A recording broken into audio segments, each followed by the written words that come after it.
March 1938, Germany and Austria agreed to the Anschluss, which is known by the Germans as the annexation of Austria, which was the first of Nazi Germany's hostile moves. On the 1st of September 1939, German forces invaded Poland. Using blitzkrieg tactics and Stuka dive bombers, the invasion was over in just 1 month. This aggressive move by Nazi Germany led to Britain and France declaring war, officially starting World War II.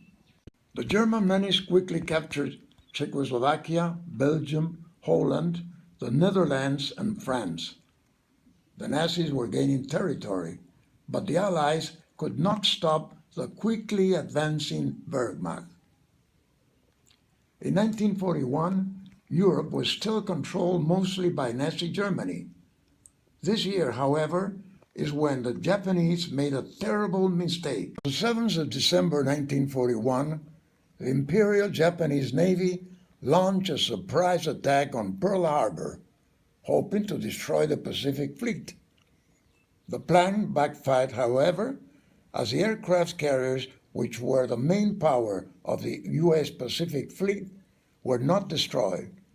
Some other battleships were also not destroyed.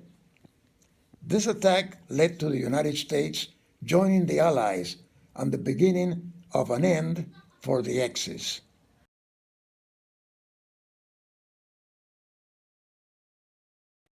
Two years later, the USA, in cooperation with the Allied forces, started devising a plan. Code name, Operation Overlord. There was still one problem. The Wehrmacht could easily have repelled the attack. They knew the German army was strong, so they devised another plan, Operation Fortitude. Allies used captured German spies and easily interceptable radio signals to send false information and give the Axis the impression of an impending attack through Pas de Calais, which was the closest point from France and Norway. They created phantom field armies and used dummy inflatable tanks to make a larger invasion than that of Overlord itself.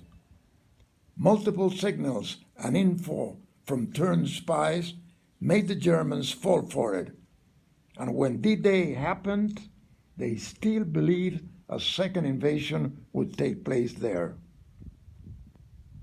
The planning for the attack was under U.S. General Dwight D. Eisenhower, and Allied ground commands was under Bernard Montgomery.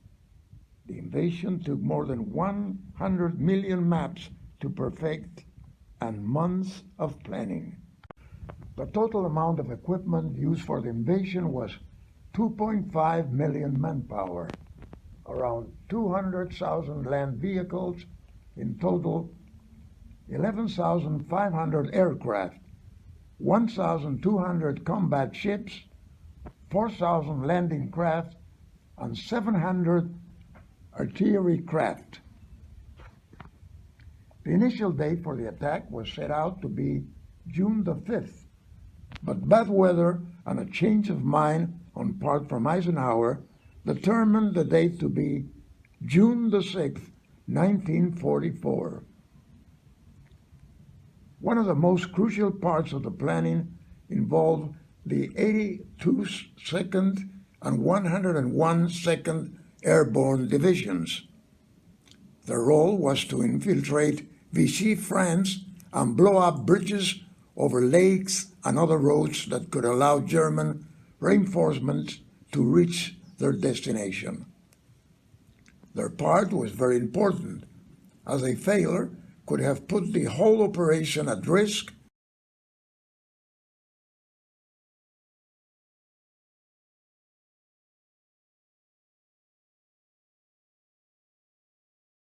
Right, 82nd and 101st paratrooper divisions sneaked into German-controlled France and set out to destroy any reinforcement route the Germans could use to get to Sword, Juno, Gold, Omaha, or Utah beaches. The 12,000 paratroopers and glider men quickly sought to complete their objective. Otherwise, the whole plan would fall, as German reinforcements would have repelled the massive invasion.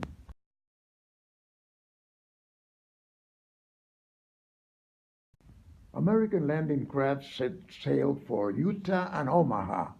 The half-tracks and tanks, which were meant to support them, sink deep in heavy waters, as their flotation devices were not prepared for the rough waters.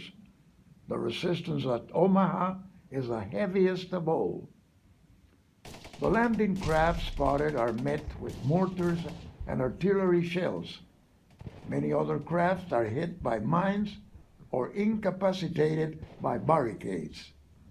Many men don't even make it onto the beaches. As we approached the beach, the bullets started hitting our LCA. The Company B boat on our left was hit by a shell and blew up. The splintered wood, metal, and body parts were raining down on us from about 15 feet above. Our young British sailor wanted to drop the front ramp in the 20-foot deep water and motor away. Lieutenant Donaldson pulled out his arm Colt 45, pointed it at the frightened seaman, and below, "Take us all the way in." Barrels bumped us. Landing craft then arrive at the beaches. The ramps drop and are met with heavy machine gun fire coming from bunkers. They are also forced to go down the side as the front is as true as dead. Many men rush for sedge hedgehogs and other barricades set up by the Germans to escape the same fate as many other comrades. The invasion is halted. Many men panic. Generals attempt to move their men forward, but to little avail.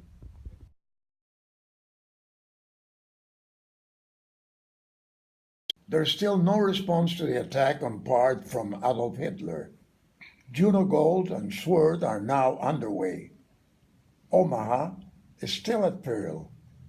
Resistance and other beaches is less, but still fierce. The invasion is successful so far. A different battle is taking place in the air. German flag attempts to down the B-17 attacking the coastal batteries in Juno and Gold, but they cannot cope with the numbers. They don't many, but the bombers achieve their objective. The Canadian assault find trouble. Many obstacles have been hidden by the high tide, and only 2/3 of the landing craft make it on the beaches undamaged. Resistance at Sword is weakly protected, and the battle moves inland within an hour of fighting.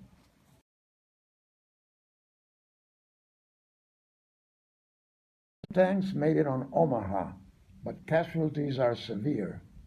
The invasion on other beaches is better, but there was much room for improvement.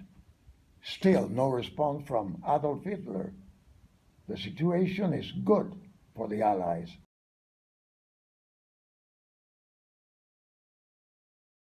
Adolf Hitler takes notice of the attack. The Allied deceit tactic has functioned to perfection. He feels good about himself, and he believes there will be an even bigger attack coming from Pas de Calais. Generals at Omaha are starting to consider a retreat, as moving down U.S. soldiers seem almost too easy for the German MGs.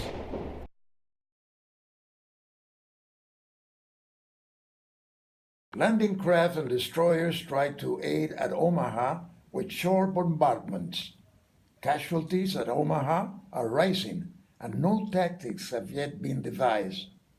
Many men who charge huddle against the seawall in hopes of cover from the machine gun divisions.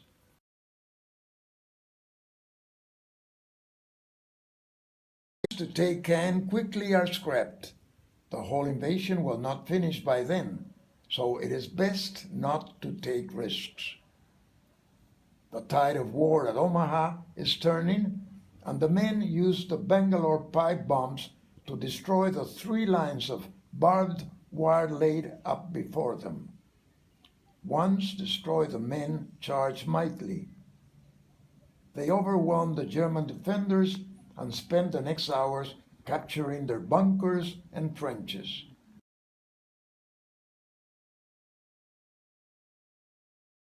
Erwin Rommel has not responded, as he has returned home from his wife's 50th birthday.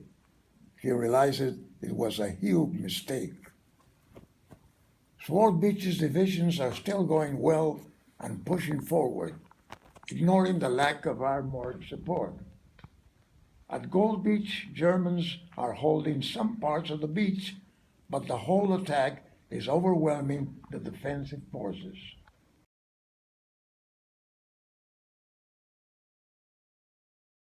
Progress at Utah is much easier than that of Omaha. The Germans thought the terrain provided a natural defense, but it didn't. The men at Utah joined the paratrooper divisions, who did an amazing job at keeping the reinforcement away from the beaches. The city of Cannes is bombed. More than 100 tons of bombs are dropped on the town, amounting to many accidental civilian casualties. A warning was previously issued by leaflets to civilians residing in those towns, but it did not serve its purpose very well.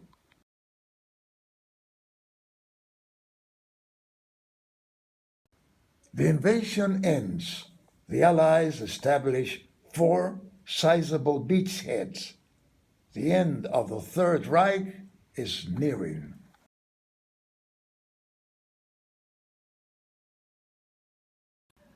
D-Day is extremely significant because it forced Germany to fight a war on 2 fronts, USSR and the Allies, which was one of the major factors in its defeat. It is also very significant because from Normandy, the Allies went on liberating many other captured territories such as Paris, Belgium, the Netherlands, and Holland. The final reason why I believe it is significant is because if D-Day did not occur, there were 2 possible scenarios in which the outcome is dangerous for the whole world. Scenario 1. The USSR pushed under attack and ultimately conquered all Nazi Germany's territory, which would mean a communist Europe, an even more powerful opponent to fight for the Allies. Scenario 2. The Germans pushed back the USSR and became the biggest nation in the world, which would give them many strategic points regarding location and possible defeat for the Allies.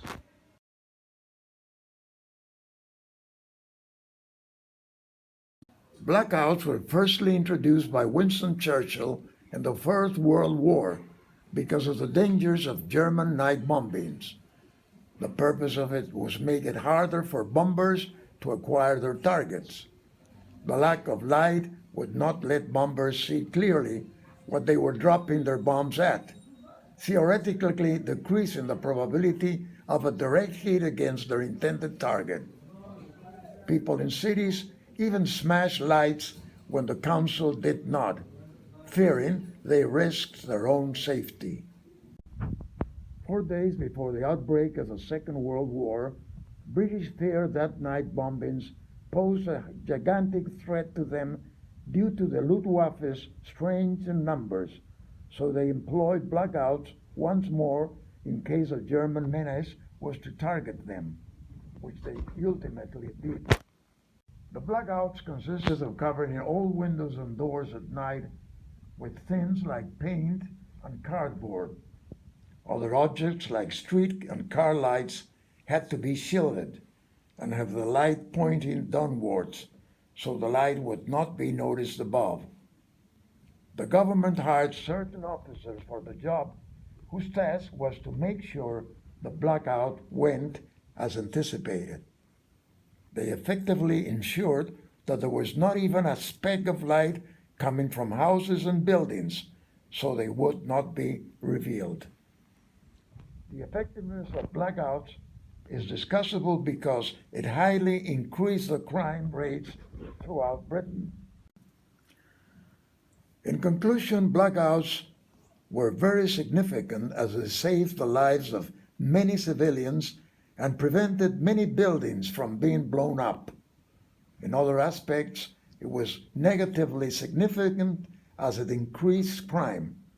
I believe that if blackouts were not employed, the civilian death toll during World War II would have been at least 30% higher.